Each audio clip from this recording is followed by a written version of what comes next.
সাভারে রোববার দিনে দুপুরে এক নারী পুলিশ কনস্টেবলকে পিটিয়ে জখম করার ঘটনায় সোহেল বাবু নামে মৎস্যজীবী লীগের এক নেতাকে আটক করেছে পুলিশ। তিনি সাভার উপজেলা আওয়ামী মৎস্যজীবী লীগের যুগ্ম সাধারণ সম্পাদক। অগস্ট বিপ্লবের পর প্রাইভেট কার চালক হয়ে স্থানীয় বিএনপি নেতার ছত্রছায়া ছিলেন তিনি। হেনস্থার শিকার ওই নারী কনস্টেবলের নাম ইতি খানম। তিনি গাজীপুর জেলার কালিয়াকৈর থানায় কর্মরত, তবে বসবাস করেন থানা কোয়ার্টারে। এ ঘটনায় তোলপাড় সৃষ্টি হলে রোববার রাতে ওই বিএনপি নেতা নিজেই তার গাড়ি চালককে থানায় নিয়ে পুলিশের কাছে সোপর্দ করেন। সকালে তাকে গ্রেফতার দেখানো হয়। এর আগে গতকাল দুপুর 1টার দিকে সাভার থানা রোডে হামলার ঘটনা ঘটে।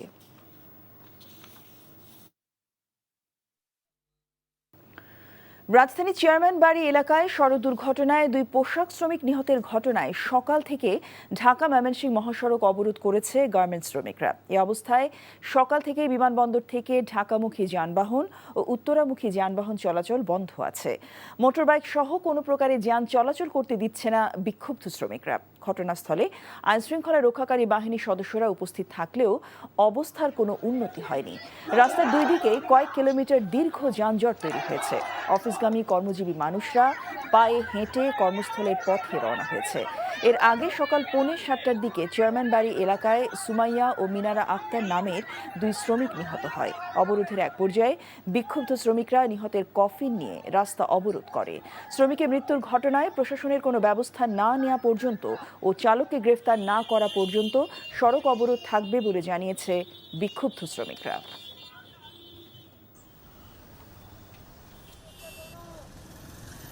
এই ঈদে জামা জুতো অ্যাক্সেসরিজের ডিসকাউন্ট।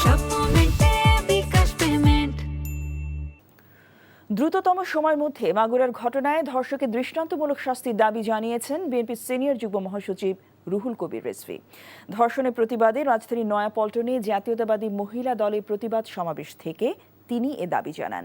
রিজভী আহমেদ বলেন, দেশে অনিরাপদ অবস্থা বিরাজ করছে, নিরাপত্তাহীনতায় ভুগছে মানুষ। বিশেষ করে গেল কিছুদিনে অস্বাভাবিকভাবে বেড়ে গেছে ধর্ষণের ঘটনা। মাগুরায় আলোচিত শিশু ধর্ষণের ঘটনায় জড়িতদের দ্রুততম সময়ে দৃষ্টান্তমূলক শাস্তির দাবি জানিয়ে রিজভী আহমেদ বলেন, দেশে স্বাভাবিকভাবে নারীরা এখন নিরাপত্তাহীনতায় রয়েছে, যথাযথ শিক্ষা ব্যবস্থার অভাব রয়েছে বলেও মনে করেন রিজভী আহমেদ। আজকে ধর্ষণের পরিমাণ বেড়ে গেছে। আজকে নারীরা নিরাপদ নয়। আজকে আপনার মেয়েকে স্কুলে পাঠিয়ে তার প্রত্যাবর্তন কিভাবে হবে? সে ক্ষতবিক্ষত হয়ে বাসায় ফিরবে, স্বাভাবিকভাবে বাসায় ফিরবে, তার কোনো নিরাপত্তা নেই। দ্রুততম সময়ের মধ্যে আসিয়ার উপর জুলুমকারীদের দৃষ্টান্তমূলক শাস্তি হয়। বেতন বোনাসের দাবিতে সাভারে হেমায়তপুরে কাজ বন্ধ রেখে বিক্ষোভ করছেন একটি তৈরি পোশাক কারখানার শ্রমিকরা। সকাল থেকে এজিআই গ্রুপের কারখানায় এ ঘটনা ঘটে। শ্রমিকরা জানায়, ঈদ সামনে রেখে বকেয়া বেতন ও ঈদ বোনাসের দাবিতে সকাল থেকে বিক্ষোভে নামেন শ্রমিকরা।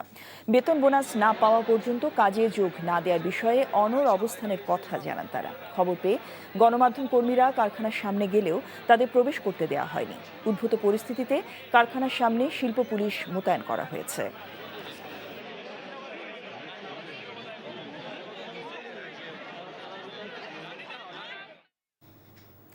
দ্রুত গতিতে এগিয়ে চলেছে ভোলাগঞ্জ স্থলবন্দরের অবকাঠামোগত নির্মাণ কাজ। তবে এই রুটে এখন পর্যন্ত একমাত্র আমদানি পণ্য লাইমস্টোন।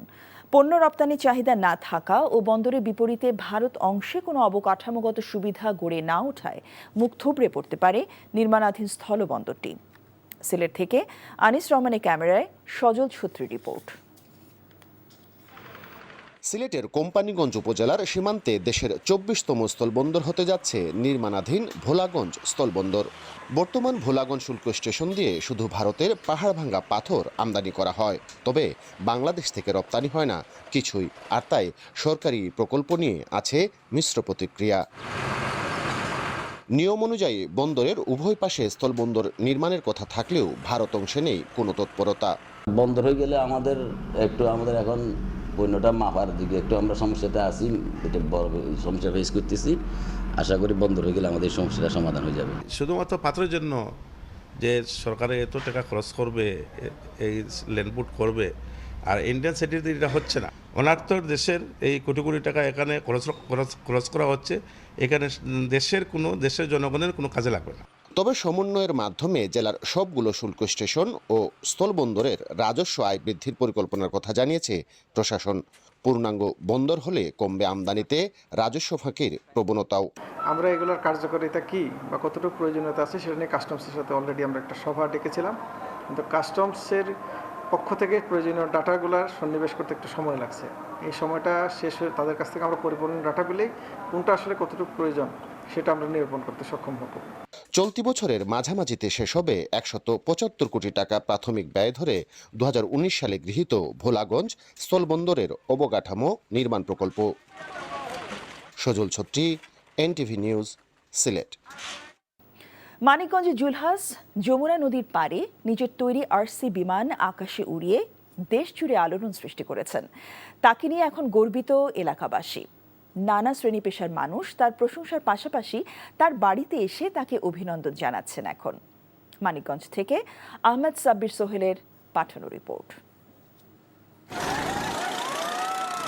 2014 সালে এসএসসি পাশ করার পর অর্থাভাবে লেখাপড়া করতে পারেননি মানিকগঞ্জের শিবালয় উপজেলার ষাটগড় তেওতা গ্রামের তরুণ উদ্ভাবক জুলহাস মোল্লা, পেশায় ইলেকট্রিক মিস্ত্রি। তবে সীমাবদ্ধতাকে জয় করে নিজ উদ্যোগে একটি আরসি বিমান তৈরি করে তাতে আকাশে উড়ে তাক লাগিয়ে দিয়েছেন সবাইকে। তার এমন কৃতিত্বে দেশবাসী তাকে নিয়ে গর্ব করতে শুরু করেছে। তরুণ উদ্ভাবক জুলহাস মোল্লা জানান, তার উদ্দেশ্য দেশের জন্য এমন কিছু করা যা সকলের কাজে আসবে। টোটাল 4 বছরের পরিশ্রমে এটা সম্ভব হয়েছে। আর এইটার ভিতরে যে ম্যাটেরিয়াল আছে সেগুলো প্রায় 1.5 লাখ টাকার মতো খরচ হয়েছে। আর এটা বানানোর জন্য যে জ্ঞানটা দরকার, তো সেই জ্ঞানটা অর্জন করতে আনুমানিক 8-10 লাখ টাকা খরচ হয়ে গেছে গত 4 বছরে। এলাকাবাসীরা বলছেন, জুলহাস এই উদ্ভাবনের মধ্য দিয়ে এলাকার অহংকার হয়ে উঠেছে। আমি জীবনে এটা দেখিনি, নতুন দেখলাম, আমি তাজ্জব হয়েছি এই ছেলের মেয়েরা দেখে। শুনলাম একটা ছেলে প্লেন বানাইছে, দেখার জন্য শত কাম ফালাইতে আমি এখানে চলে আসছি। জেলা প্রশাসক বলেন, জুলহাসের গবেষণার কাজে সরকার সহযোগিতা করবে। অনেক লোক এই ধরনের উদ্যোগ নেয়, কিন্তু দেখা যায় যে গাড়ির মতো চলে কিন্তু আকাশে উঠতে পারে না। এই বিষয়টা আমার কাছে মনে হচ্ছে ওনার যে মেজারমেন্ট এবং ক্যালকুলেশনের দক্ষতা অনেক ভালো আমার কাছে মনে হয়েছে, যেই কারণে এই বিমানটা আকাশে উঠতে পেরেছে। গত 4 মার্চ জুলহাস যমুনা নদীর পাড়ে রানওয়ের মাধ্যমে নিজের তৈরি করা আরসি বিমান নিজেই আকাশে উড্ডয়ন করায় দেশ জুড়ে আলোড়ন সৃষ্টি হয়েছে। NTV news desk. লরির ধাক্কায় 2 গার্মেন্টস কর্মীর মৃত্যুর ঘটনায় রাজধানীর বনানী চেয়ারম্যান বাড়ি এলাকায় সকাল থেকে সড়ক অবরোধ করেন বিভিন্ন পোশাক কারখানার শ্রমিকরা। অবরোধের কারণে বনানী, মহাখালী, গুলশান এলাকা স্থবির হয়ে পড়ে। এতে চরম ভোগান্তিতে পড়েন নগরবাসী। শ্রমিকরা বলছেন, তাদের সহকর্মীদের হত্যাকারী চালককে গ্রেপ্তারের পাশাপাশি নিহতদের পরিবারকে ক্ষতিপূরণ দিতে হবে। কিছুক্ষণ আগে আন্দোলনকারীরা সড়ক থেকে অবরোধ প্রত্যাহার করে নিলে যানবাহন স্বাভাবিক হতে শুরু করে। ইফতেখার রেজার রিপোর্ট। সোমবার সকালে কর্মস্থলে যাওয়ার পথে রাস্তা পারাপারের সময় বনানী চেয়ারম্যান বাড়ি এলাকায় লরির নিচে পিষ্ট হয়ে নিহত হন 2 পোশাক শ্রমিক মিনারা আক্তার ও সুমাইয়া। এতে ক্ষুব্ধ হন তাদের সহকর্মীরা। প্রতিবাদ জানাতে গিয়ে তারা মহাখালী বনানী সড়কে অবস্থান নেন। যানবাহন চলাচলে বাধা দেন শ্রমিকরা। প্রত্যক্ষদর্শীরা বলছেন, ঘটনাস্থলে পুলিশ থাকলেও এগিয়ে আসেনি তারা। এ সময় তারা দাবি করেন, দ্রুততম সময়ের মাঝে বিচার করতে হবে, একই সঙ্গে দিতে হবে ক্ষতিপূরণ। পাশাপাশি এই স্থানে জেব্রা ক্রসিং দেওয়ারও দাবি জানান তারা। যে লোকটি মারা গেছে শ্রমিক, আমরা চাই আর বিশ্বাস চাই, বুঝছেন। আমার সামনে সব ঘটনা হয়েছে, বিভিন্ন সময় এভাবে আমাদের লোকজন, বেশিরভাগই আমাদের শ্রমিক শ্রেণী মানুষ যারা আছে তারা নিহত হচ্ছে। তো এটা আমরা একটা সুস্থ বিচার চাই, যাতায়াতের প্রবলেম না হয় এরকম একটা ওভারব্রিজ আমরা চাই। আর হচ্ছে যতদিন ওভারব্রিজ না হবে আমাদের নিরাপত্তার ভিত চাই। এই জায়গা যাতায়াত চাই, এই জায়গা আমরা সিকিউরিটি চাই, যে আমরা রুট পার হওয়ার সময় যাতে আমাদের একটা সিকিউরিটি থাকে। এদিকে দীর্ঘ সময় ঢাকা ময়মনসিংহ মহাসড়কে যান চলাচল বন্ধ থাকায় ভোগান্তিতে পড়েছেন বিপুল সংখ্যক যাত্রী। 6:30 থেকে এখনো পর্যন্ত, এখন বাজে প্রায় 12:30 মতো, এখনো দাঁড়ায় আছি আমরা এখানে 5 ঘন্টার মতো। অতএব আমাদের অনেক কাজকর্ম ফালাইতে হয়, এখানে আমরা দাঁড়ায় আছি। সকাল 7টা থেকে আমরা বয়স্ক মানুষ এইভাবে বাসের মধ্যে বসে আছি, গরমে কষ্ট পাচ্ছি। প্রশাসন কি করছে? এতক্ষণ সময় লাগে এটা সমাধান করতে। 7:30 আটকে পড়ছি, এখান থেকে কোনো গাড়ি 8টা গাড়ি মুভ করতে দেয় না। আমরা বেরোতে হতে পারছি না, কিছু করতে পারছি না। ঘটনাস্থলে উপস্থিত পুলিশ কর্মকর্তা জানান, ঘাতক ট্রাক ইতিমধ্যে আটক করা হয়েছে। ক্ষতিপূরণের ব্যাপারটি গার্মেন্টস মালিকদের সাথে কথা বলে ঠিক করা হবে। চালককে গ্রেপ্তারের বিষয়টা প্রক্রিয়াধীন আছে, ইনশাআল্লাহ দ্রুততম সময়ে আমরা গ্রেপ্তার করে ফেলব। আর দ্বিতীয়ত পয়েন্ট যেটা ছিল যে এই মৃতের জন্য কিছু ক্ষতিপূরণের ব্যবস্থা করা, এই বিষয়ে আমরা বলেছি যে এই বিষয়ে আমাদের পুলিশের কোনো ফান্ড নাই বা কোনো ক্ষতিপূরণ খাত নাই। আমরা কনসার্ন যে অথরিটি আছে, বিজিএমইএ কর্তৃপক্ষ, এই গার্মেন্টস কর্তৃপক্ষ বা মোটর ওই যে ড্রাইভার যে গাড়িটার আঘাতে মারা গেল তাদের যে কর্তৃপক্ষ, তাদের কাছে আমরা পৌঁছে তাদেরকে আমরা বিষয়গুলো ক্ষতিপূরণের বিষয়গুলো উত্থাপন করব। অবরোধে দুর্ঘটনাস্থলে দুই পাশে যানজটের সৃষ্টি হয়েছে, ফলে বনানী কাকলি ক্রসিং ও আমতলী ড্রাইভার স্টেশন দেওয়া হয়েছে। দীর্ঘ 7 ঘন্টা অবরোধের পর মৃত গার্মেন্টস কর্মীদের ক্ষতিপূরণ সহ 3 দফা দাবি মেনে নেওয়ার আশ্বাসে অবরোধ প্রত্যাহার করে নিয়েছেন শ্রমিকরা। Iftekhar Reza, NTV news, Dhaka. এই ঈদে জামা জুতো অ্যাকসেসরিজের ডিসকাউন্ট। ধর্ষকের দৃষ্টান্তমূলক শাস্তির দাবিতে আজও বিক্ষোভে উত্তাল শিক্ষার্থী সহ বিভিন্ন শ্রেণী পেশার মানুষ। ঢাকা বিশ্ববিদ্যালয়, রাজশাহী বিশ্ববিদ্যালয় ক্যাম্পাসে বিক্ষোভ করছে সাধারণ শিক্ষার্থীরা। ধর্ষণের প্রতিবাদ ও ধর্ষকের শাস্তির দাবিতে বিক্ষোভ করেছে জাতীয়তাবাদী মহিলা দল, ছাত্রদল সহ অনেকে। বিএনপির সিনিয়র যুগ্ম মহাসচিব বলেছেন, দ্রুততম সময়ের মধ্যে ধর্ষণের বিচার করতে হবে। হাসান মাহমুদের রিপোর্ট। ধর্ষকের বিচারের দাবিতে ঢাকা বিশ্ববিদ্যালয়ের রাজভাস্কর্যের সামনে বিক্ষোভ করে শিক্ষার্থীরা। ক্লাস বর্জন করে বিক্ষোভে অবিলম্বে মাগুরার ঘটনার বিচার চান তারা। এদিকে ধর্ষণের প্রতিবাদে রাজশাহী বিশ্ববিদ্যালয় ক্যাম্পাসের প্যারিস রোডে অবস্থান করে বিক্ষোভ করে শিক্ষার্থীরা। দ্রুততম সময়ের মধ্যে ধর্ষণের দৃষ্টান্তমূলক বিচার দাবি করেন তারা। নারীর প্রতি সহিংসতা বন্ধ এবং মাগুরায় শিশু ধর্ষকের শাস্তির দাবি জানিয়ে নয়াপল্টনে মিছিল বের করে মহিলা দল। বক্তারা বলেন, নিরাপত্তাহীনতায় ভুগছে দেশ। আজকে আপনার মেয়েকে স্কুলে পাঠিয়ে তার প্রত্যাবর্তন কিভাবে হবে? সে ক্ষতবিক্ষত হয়ে বাসায় ফিরবে, স্বাভাবিকভাবে বাসায় ফিরবে, তার কোনো নিরাপত্তা নেই। দ্রুততম সময়ের মধ্যে আসিয়ার উপর জুলুমকারীদের দৃষ্টান্তমূলক শাস্তি হয়। এদিকে হাইকোর্ট এলাকায় ধর্ষণের প্রতিবাদ ও ধর্ষকের বিচার দাবিতে মানববন্ধন ও বিক্ষোভ করেছে জাতীয়তাবাদী ছাত্রদল। এদিকে ধর্ষকের শাস্তির দাবিতে ঢাকা চট্টগ্রাম মহাসড়কের কুমিল্লা কোটবাড়ি এলাকায় অবরোধ করে শিক্ষার্থী ও সাধারণ মানুষ। এতে তীব্র যানজট সৃষ্টি হয় মহাসড়কে। এছাড়া পিরোজপুর কেন্দ্রীয় শহীদ মিনার, নাটোর নবাব সিরাজউদ্দৌলা কলেজের সামনে, নওগাঁ কেন্দ্রীয় শহীদ মিনার এবং রাজশাহীর সাহেববাজারে বিক্ষোভ করে শিক্ষার্থী ও সাধারণ মানুষ। Hasan Mahmud, NTV news, Dhaka. Bangladesh securities and exchange কমিশনে অভিযান চালাচ্ছে দুর্নীতি দমন কমিশন দুদক। সকালে বিএসসিসিতে আসে দুদকের 4 সদস্যের একটি আভিযানিক দল। তারা প্রথমে প্রতিষ্ঠানটির চেয়ারম্যান খন্দকার রাশেদ মাকসুদের সাথে কথা বলে। এ সময় তারা প্রতিষ্ঠানটির সার্ভেলেন্স রুম পরিদর্শন করে, বিভিন্ন ক্ষেত্রে অনিয়ম ও দুর্নীতির অভিযোগের বিষয়ে নথিপত্র সংগ্রহ করে। এর আগে 2 মার্চ দুদকের টিম এই কার্যালয়ের নথিপত্র জব্দ করে। আইপিও অনুমোদন সংক্রান্ত নথি, কোম্পানির দাখিল করা প্রসপেক্টাস, নিরীক্ষা ও অন্যান্য কাগজপত্র পর্যালোচনা করে। বিএসসিসির চেয়ারম্যানের পদত্যাগের দাবিতেও কর্মবিরতিও পালন করেন প্রতিষ্ঠানটির কর্মকর্তা কর্মচারীরা। এমন পরিস্থিতিতে অভিযান চালাচ্ছে দুদক। কারাগারে রাজবন্দীরা বাসার খাবার খাচ্ছেন এবং কারাগার থেকে মোবাইলে বাইরে যোগাযোগ করছেন। গণমাধ্যমে প্রকাশিত এমন খবর সত্য নয় বলে জানিয়েছেন কারা মহাপরিদর্শক ব্রিগেডিয়ার জেনারেল সৈয়দ মোহাম্মদ মোতাহের হোসেন। রাজধানীর বকশীবাজারে কারা সদর দপ্তর আয়োজিত সংবাদ সম্মেলনে তিনি একথা জানান। কারা মহাপরিচালক জানান, কিছু কিছু সংবাদ মাধ্যম অনুমান নির্ভর তথ্য প্রকাশ ও ব্যক্তি বিশেষের উদ্দেশ্যে হাসিলের জন্য সৎ, যোগ্য এবং কর্মোদ্যমী কর্মকর্তাদের হেয় প্রতিপন্ন করে সংবাদ প্রকাশ করছে। কারা অধিদপ্তর কখনোই প্রকৃত সংবাদ প্রকাশে বিঘ্ন সৃষ্টি করবে না এবং প্রকৃত অপরাধীদের বিচারের আওতায় আনতেও পিছপা হবে না বলে উল্লেখ করেন তিনি। জুলাই অভ্যুত্থানের পর পালিয়ে যাওয়া 700-রও বেশি বন্দী এখনও কারাগারের বাইরে আছে এবং তাদেরকেও এখনও গ্রেপ্তার করা যায়নি বলেও জানান কারা মহাপরিদর্শক। জাতীয় ঐক্যমত্য কমিশনের কার্যক্রমের কারণে নির্বাচন প্রক্রিয়া বাধাগ্রস্ত হবে না, কারণ নির্বাচনের প্রস্তুতি নেবে সরকার ও নির্বাচন কমিশন। আজ ব্রিফিংয়ে এমন কথা জানিয়েছেন কমিশনের সহসভাপতি আলী রিয়াজ।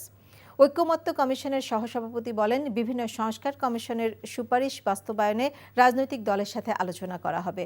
আলোচনার দিনক্ষণ ঠিক না হলেও সংস্কার সুপারিশের ক্ষেত্রে 13ই মার্চের মধ্যে রাজনৈতিক দলের মতামত চেয়েছে ঐক্যমত্য কমিশন। জাতীয় সনদে কি থাকবে এবং কমিশনের কার্যক্রম নির্বাচন প্রক্রিয়াকে দীর্ঘায়িত করবে কিনা এমন প্রশ্নের জবাবে আলী রিয়াজ বলেন, সেটির সম্ভাবনা নেই। নওগাঁয় বাণিজ্যিকভাবে শুরু হয়েছে কমলার চাষ।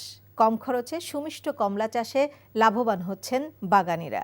কৃষি বিভাগ বলছে, মাটির গুণগত মানের কারণে রোগ বালাইয়ের আক্রমণ কম হওয়া এবং ইউটিউবে কমলার চাষ পদ্ধতি দেখে আগ্রহ তৈরি হয়েছিল নওগাঁর যুবক শফিকুল ইসলামের।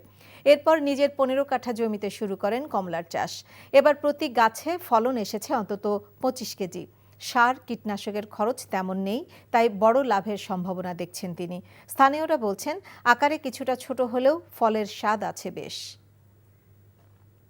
যশোরে দায়ের হওয়া রাষ্ট্রদ্রোহ মামলায় বেকসুর খালাস পেয়েছেন বিএনপি ভারপ্রাপ্ত চেয়ারম্যান তারেক রহমান। যশোরের জেলা ও দায়রা জজ শেখ নাজমুল আলম এ রায় দেন। যশোর জেলা আওয়ামী লীগের সাংগঠনিক সম্পাদক ও UP chairman S M. Afzal Hossain বাদী হয়ে 2014 সালের 9 নভেম্বর যশোরের সিনিয়র জুডিশিয়াল ম্যাজিস্ট্রেট আদালতে তারেক রহমানের বিরুদ্ধে রাষ্ট্রদ্রোহ মামলা করেন। তারেক রহমান লন্ডন থেকে শেখ মুজিবুর রহমানের বিরুদ্ধে কটূক্তি করেন বলে ওই মামলায় অভিযোগ করেন তিনি। রাষ্ট্রপক্ষের আইনজীবী সৈয়দ সাবিরুল হক সাবু বলেন, মামলাটি কোনো মেরিট না থাকায় এই মামলা থেকে তারেক রহমানকে বেকসুর খালাস প্রদানের জন্য আদালতে আবেদন করেন তারা। এরই প্রেক্ষিতে সাক্ষ্য প্রমাণ গ্রহণ শেষে আদালত তারেক রহমানকে বেকসুর খালাস প্রদান করেছে। নির্বাচন বিলম্বিত করার চেষ্টা মানে ফ্যাসিবাদে প্রেতাত্মাদের সহযোগিতা করা হবে বলে মন্তব্য করেছেন বিএনপির প্রচার সম্পাদক সুলতান সালাউদ্দিন টুকু। দুপুরে টাঙ্গাইল শহরে একটি কমিউনিটি সেন্টারে বীর মুক্তিযোদ্ধা হাবিবুর খান বেনু স্মরণ সভায় এসব কথা বলেন তিনি। বলেন, দেশকে অস্থিতিশীল করে ঘোলা পানিতে মাছ শিকারের চেষ্টায় লিপ্ত রয়েছে অনেকে। আর নির্বাচিত সরকার ছাড়া আইন শৃঙ্খলা পরিস্থিতি নিয়ন্ত্রণ সম্ভব নয় বলে জানান তিনি। রাজধানীর লালমাটিয়ায় ধূমপান নিয়ে 2 তরুণীকে শারীরিকভাবে হেনস্থাকারী রিঙ্কুকে গ্রেফতার করা হয়েছে। বিষয়টি নিশ্চিত করেছেন অন্তর্বর্তীকালীন সরকারের সংস্কৃতি বিষয়ক উপদেষ্টা মোস্তফা সরোয়ার ফারুকী। তার ভেরিফাইড ফেসবুক পেজে এই তথ্য জানান তিনি লিখেন, লালমাটিয়ায় উত্তক্তকারী রিঙ্কুকে রোববার রাতে গ্রেফতার করা হয়েছে। সম্প্রতি লালমাটিয়ায় ধূমপান করাকে কেন্দ্র করে 2 কিশোরীকে শারীরিকভাবে হেনস্থা করা হয়। এ নিয়ে নানান আলোচনা এবং সমালোচনা হয় সামাজিক যোগাযোগ মাধ্যম এবং বিভিন্ন মহলে। সম্প্রতি বিবিসিতে বাংলাদেশ সেনাবাহিনী নিয়ে জাতিসংঘের মানবাধিকার বিষয়ক হাই কমিশনার ভলকার তুর্ক যেসব মন্তব্য করেছেন সেসব বিষয়ে বাংলাদেশ সেনাবাহিনী কোনোভাবেই অবগত নয় বলে জানিয়েছে আন্তঃবাহিনী জনসংযোগ পরিদপ্তর আইএসপিআর। আজ গণমাধ্যমে পাঠানো এক বিবৃতিতে আইএসপিআর একথা জানায়। জুলাই অভ্যুত্থানের সময় জাতিসংঘের মানবাধিকার বিষয়ক হাই কমিশনার থেকে সেনাবাহিনীকে বার্তা বা ইঙ্গিত দেওয়া হয়েছিল। ভলকার তুর্কের এমন মন্তব্যের জবাবে বিবৃতিতে বলা হয়, এমন কোনো ইঙ্গিত বা বার্তার বিষয়ে বাংলাদেশ সেনাবাহিনী অবগত নয়। যদি এ সংক্রান্ত কোনো উদ্বেগ প্রকাশ করা হয়ে থাকে তবে তা তৎকালীন সরকারকে জানানো হয়ে থাকতে পারে। বাংলাদেশ সেনাবাহিনী জাতীয় নিরাপত্তা নির্দেশিকা অনুযায়ী কাজ করে এবং সর্বদা আইনের শাসন এবং মানবাধিকার নীতির প্রতি শ্রদ্ধাশীল উল্লেখ করে আইএসপিআর জানিয়েছে, 1991 সালের গণতান্ত্রিক রূপান্তর এবং 2024 সালের জুলাই আগস্টের আন্দোলনের সময় সেনাবাহিনী জনগণের পাশে দাঁড়িয়েছে এবং কোনো পক্ষপাত বা বাহ্যিক প্রভাব ছাড়াই জননিরাপত্তা নিশ্চিত করেছে। ডিসেম্বরে জাতীয় নির্বাচন করার সময়সীমা অতিক্রম করতে চায় না নির্বাচন কমিশন। কথা বলেছেন প্রধান নির্বাচন কমিশনার এ.এম.এম. নাসির উদ্দিন। দুপুরে নির্বাচন ভবনে ব্রিটিশ হাই কমিশনার সারা কুকের সাথে বৈঠকের পর তিনি কথা জানান। ব্রিটিশ হাই কমিশনারের সাথে ঘণ্টা খানিকের বৈঠক শেষে সিইসি জানিয়েছেন, জাতীয় নির্বাচনের প্রস্তুতির সম্পর্কে জানতে চাওয়ার পাশাপাশি বাংলাদেশের গণতন্ত্রের পথে উত্তরণে তারা ইসিকে সহায়তা করতে চান। পর্যবেক্ষক, ভোটার তালিকা, দল নিবন্ধন এবং কেনাকাটার বিষয়ে ব্রিটিশ হাই কমিশনারকে জানানো হয়েছে। ইসির অগ্রগতি নিয়ে তিনি সন্তুষ্ট। সারা কুক বলেছেন, যুক্তরাজ্য বাংলাদেশে একটি সুষ্ঠু, নিরপেক্ষ এবং অংশগ্রহণমূলক নির্বাচন চায়। যে কোনো সহায়তা দিয়ে বাংলাদেশের পাশে থাকবে যুক্তরাজ্য।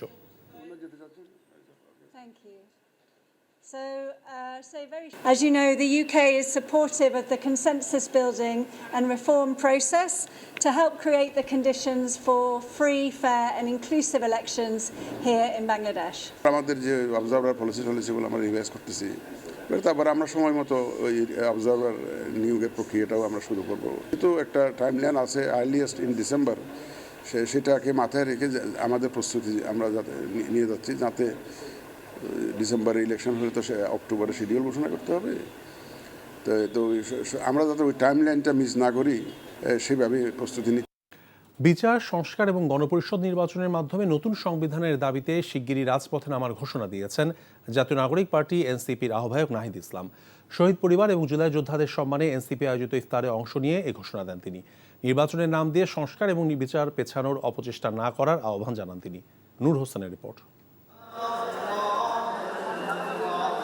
জুলাই গণ অভ্যুত্থানে পতিত স্বৈরাচার শেখ হাসিনার পেটোয়া বাহিনীর নির্মমতায় প্রাণ হারানো শহীদদের পরিবার ও আহত জুলাই যোদ্ধাদের সম্মানে রাজধানীর সোহরাওয়ার্দী উদ্যানে ইফতার মাহফিলের আয়োজন করে জাতীয় নাগরিক পার্টি এনসিপি। আমাদেরকে কোনো বিচার প্রক্রিয়ার মাধ্যমে সুষ্ঠু বিচার দিতে পারে না। এ সময় ইফতারে অংশ নেয়া শহীদ পরিবারের সদস্যদের কান্নার সাক্ষী হয় সোহরাওয়ার্দী উদ্যান। দ্রুত গণহত্যার বিচার সম্পন্ন করার দাবি জানান তারা।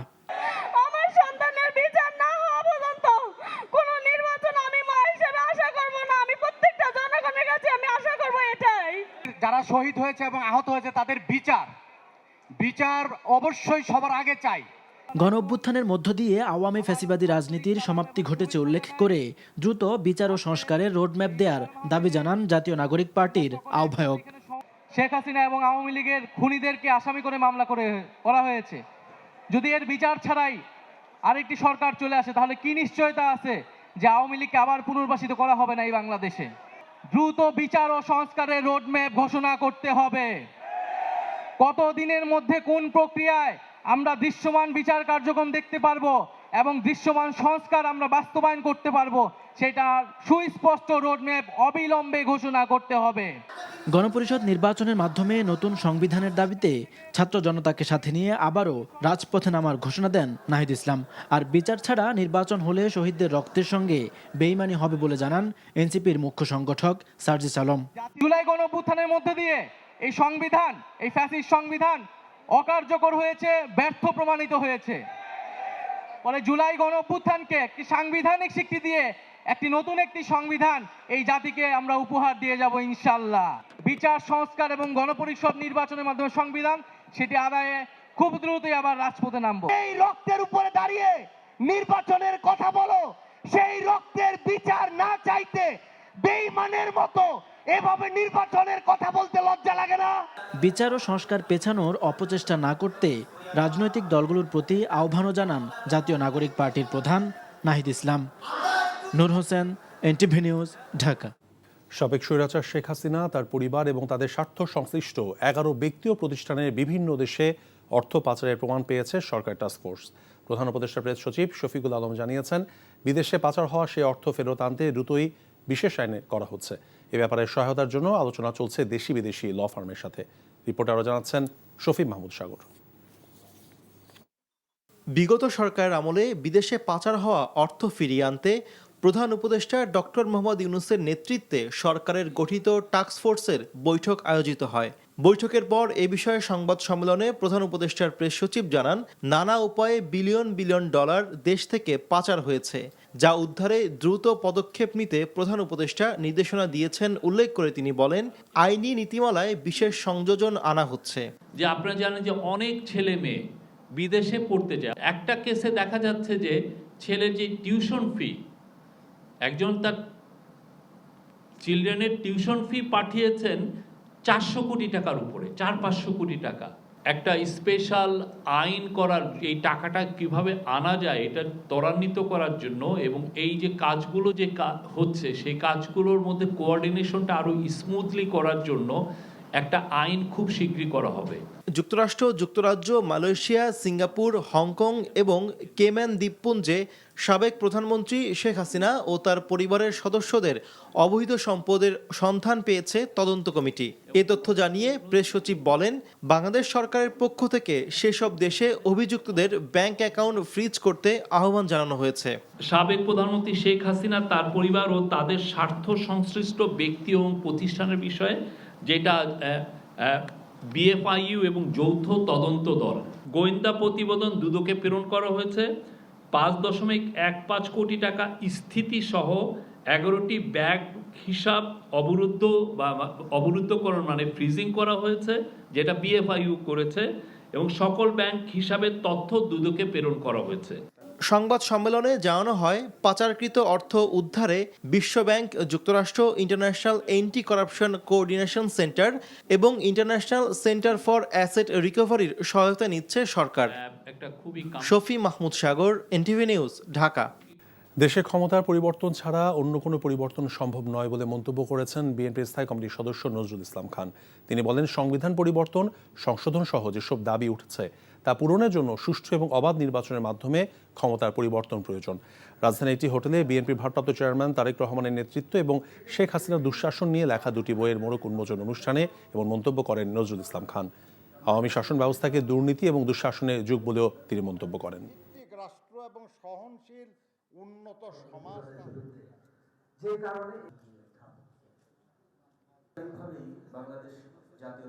অনেকেই আজকাল বক্তৃতা দেয়, দেখি যে এত রক্ত এগলেন শুধু ক্ষমতার পরিবর্তনের জন্য। আপনার একটা রাষ্ট্র পরিচালনা করতে হলে তো আপনার রাষ্ট্রের ক্ষমতার পরিবর্তন আনতে হবে, এবং সেটা আনতে হবে গণতান্ত্রিক প্রক্রিয়ায়, ভোটের মাধ্যমে, নির্বাচনের মাধ্যমে। শিক্ষা মন্ত্রণালয়ের প্রতিমন্ত্রীর পদমর্যাদায় প্রধান উপদেষ্টা বিশেষ সহকারী হিসেবে দায়িত্বে থাকা অধ্যাপক এম আমিনুল ইসলাম পদত্যাগ করেছেন। দুপুর 2টায় ব্যক্তিগত কর্মকর্তার মাধ্যমে পদত্যাগপত্র মন্ত্রিপরিষদ বিভাগের সচিবের দফতরে পাঠান তিনি। অন্তর্বর্তী সরকারের চাওয়া অনুযায়ী তিনি পদত্যাগ করেছেন বলে জানা গেছে। এর আগে গত নভেম্বরে প্রতিমন্ত্রীর পদমর্যাদায় 3 জনকে বিশেষ সহকারী নিয়োগ দেন অন্তর্বর্তী সরকারের প্রধান উপদেষ্টা। তারা স্বরাষ্ট্র, স্বাস্থ্য এবং শিক্ষা মন্ত্রণালয়ের উপদেষ্টাদের সহযোগিতা করছেন। শিক্ষার দায়িত্বে ছিলেন অধ্যাপক আমিনুল ইসলাম। এদিকে গেল সপ্তাহে অধ্যাপক CR আবরার শিক্ষা উপদেষ্টার দায়িত্বে আসেন, আর শিক্ষা ও পরিকল্পনা মন্ত্রণালয়ের দায়িত্বে থাকা অধ্যাপক ওয়াহিদুদ্দিন মাহমুদ এখন শুধু পরিকল্পনা মন্ত্রণালয়ে দায়িত্ব পালন করছেন।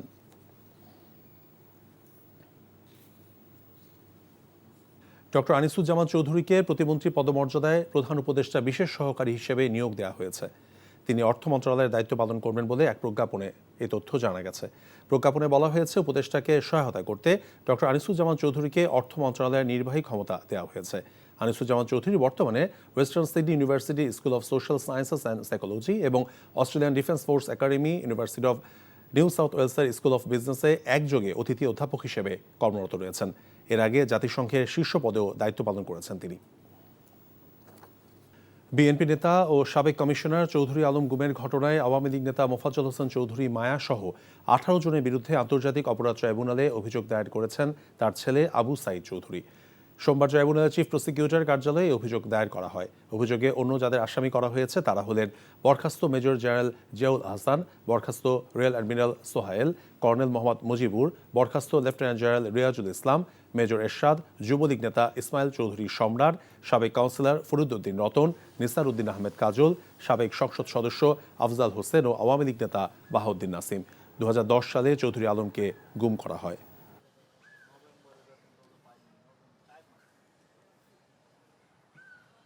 মোহাম্মদ হোসেন চৌধুরীর মায়ের সাথেই তার মেইন ক্লাসটা ছিল, এবং উনি যে আমার ফাদার পিডে মিনি মার্কেটের প্রতিষ্ঠাতা সাধারণ সম্পাদক ছিলেন। এই মার্কেটে নিয়ে মোহাম্মদ হোসেন চৌধুরী মায়ের সাথে তার বহু আগে থেকে একটা ঝামেলা ছিল। উনি 10টার দোকান চাঁদা দাবি করেন, আমার আব্বা সেই চাঁদা দেন নেই। তারপর থেকে তার সাথে তার রাইভালরি শুরু হয়। ব্যবসায় যেমন পরবর্তীতে প্রথমত ব্যবসায়, পরবর্তী এটা পলিটিক্যাল। এই ঈদে জামা জুতো অ্যাক্সেসরিজের ডিসকাউন্ট।